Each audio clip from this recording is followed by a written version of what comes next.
बिट्टू बाजी को देखो कितना खुश है। तुम्हारा भी तो हक बनता ना कि तुम थोड़ा सा खुश हो। हमें खुश रहने के लिए तुम्हारा मशवरे का जरूरत नहीं है अफरा साहबा।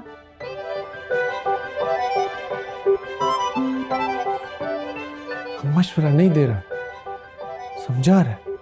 तुम हमारा बाप है, बड़ा आया हमको समझाने वाला।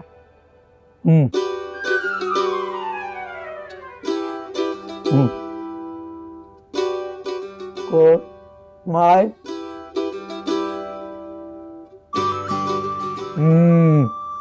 हाथ तो एक ही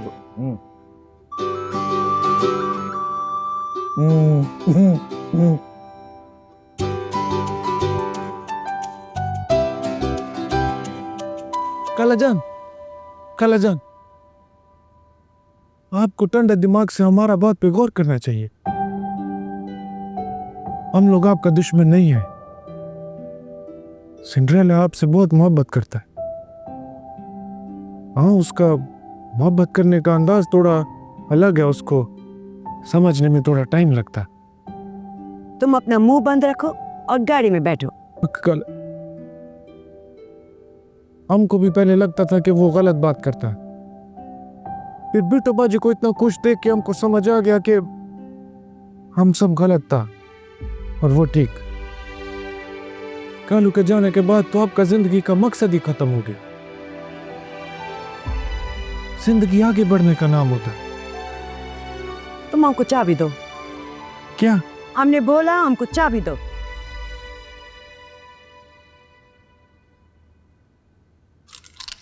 तुम रिक्शा लेकर हॉस्टल पहुंच जाना और हमारे बजाय अपनी पढ़ाई की फिक्र करो, वो ज्यादा जरूरी है। ये तो जा रहा है। जान,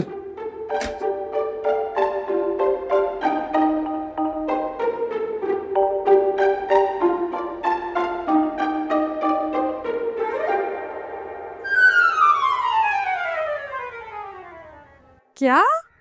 फिर क्या हुआ? फिर क्या होना था? वहां पे रिक्शा भी नहीं था। हम 2 बस बदल के हॉस्टल पहुंचा। वो पहली दफा गलत बस में बैठ गया था ना। गोला का बताओ, उन्होंने तुम्हारी बातों पे क्या कहा? उन्होंने क्या बोलना था, बस गुस्सा किया और चला गया। कोई बहस, कोई काउंटर आर्ग्यूमेंट? नहीं, ऐसा तो कुछ नहीं था। अच्छा ठीक है, थैंक यू अफरा से, आप तुमने मेरे कहने पे इतना भी किया। तुम वाकई बहुत अच्छे हो। I really appreciate it. ये कैसा बात कर दिया तुमने? दोस्ती में कोई थैंक यू थोड़ी बोलता है। अच्छा, अब नहीं बोलूंगी। मैं बोल रही थी कि हम दोनों दोस्त हैं। सना, तुम्हें किस बात की जल्दी है? दादी क्या हुआ है? गुलजरीन इस बात पे नाराज है कि अफरा से आपने तुम्हारे कहने पर उससे बात की है। आखिर मुझे बताओ तो सही कि जल्दी है किस बात की? अभी तो तुमने बिट्टू की शादी की है, उसके बाद तो घर बिल्कुल वीरान सा लगने लगा है, और अब तुम गुलजरीन को ब्याने पे तैयार हो ताकि बिल्कुल ही सन्नाटा हो जाए इस घर में। दादी वादी छोड़ो, अपने बारे में सोचो। तुम किसी को पसंद करती हो? बल्कि मैं खुद ही बता देती हूँ, तुम वो अफरा से आपका दोस्त है ना, गुलाम दस्तगीर, तुम उसे पसंद करती हो ना? हेलो, मैं तुमसे बाद में बात करती हूँ। अब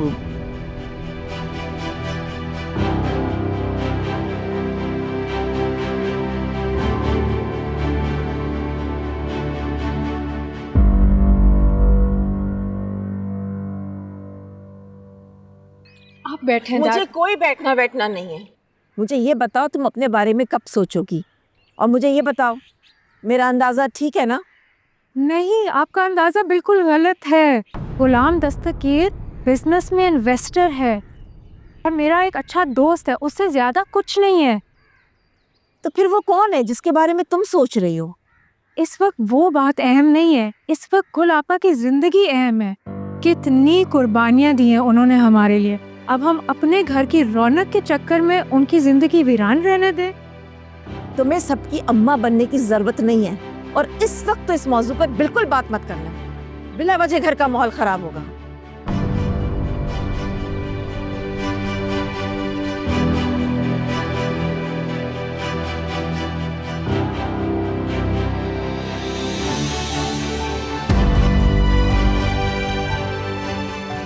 तुम किसी को पसंद करती हो? बल्कि मैं खुद ही बता देती हूँ, तुम वो अफरा से आपका दोस्त है ना, गुलाम दस्तगीर, तुम उसे पसंद करती हो ना?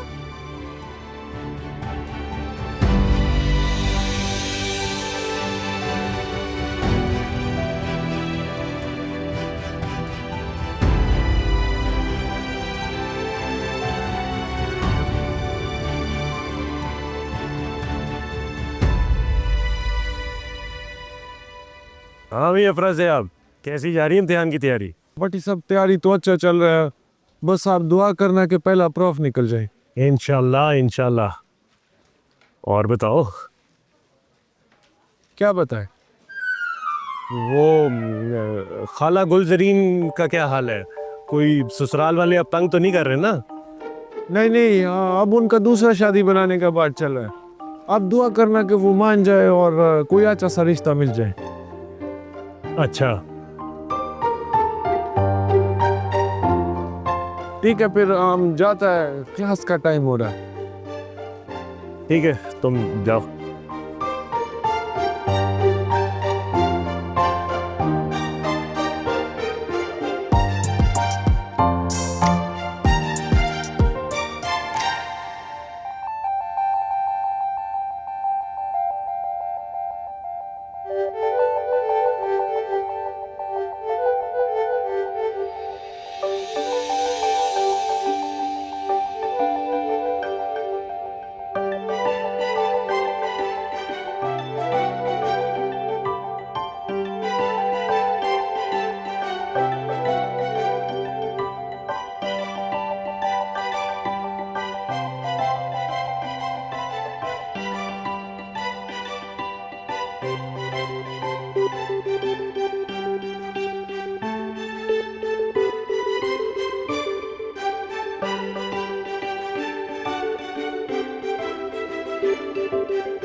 जिंदगी पहले से बहुत बेहतर है आपा, अल्हम्दुलिल्लाह।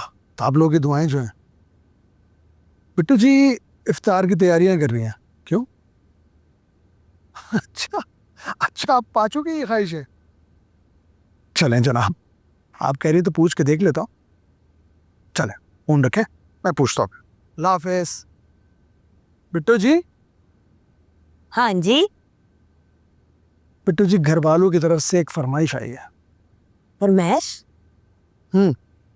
असल में मैंने उन्हें बताया कि जब भी मैं कोई शेर सुनाता हूँ तो आप उस शेर की ऐसी शानदार तशरीह करती हैं कि उसका शायर कब्र में करवटें बदलता रहता है। हाय रब्बा, मैं केड़े पासे जावा, किथे मंजी ढावा। तुसी कोई अच्छी गल नहीं कर सकते इस वक्त?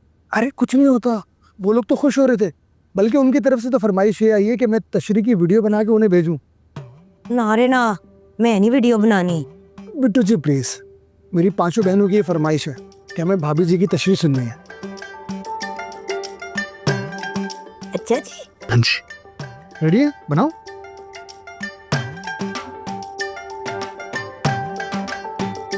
रेडी है? तो शायर कुछ यूं कहता है कि इश्क वो इल्म रियाजी है कि जिसमें फारस दो से जब एक निकालें तो सिफर बचता है। मतबल के शायर कहता है कि प्यार जो होता है वो इल्म रियाजी की तरह होता है। वो अंग्रेजी में नहीं होता मैथमेटिक्स, जो बच्चे भी पढ़ते हैं बड़े नालायक होते हैं, अक्सर फेल भी हो जाते हैं पेपर में।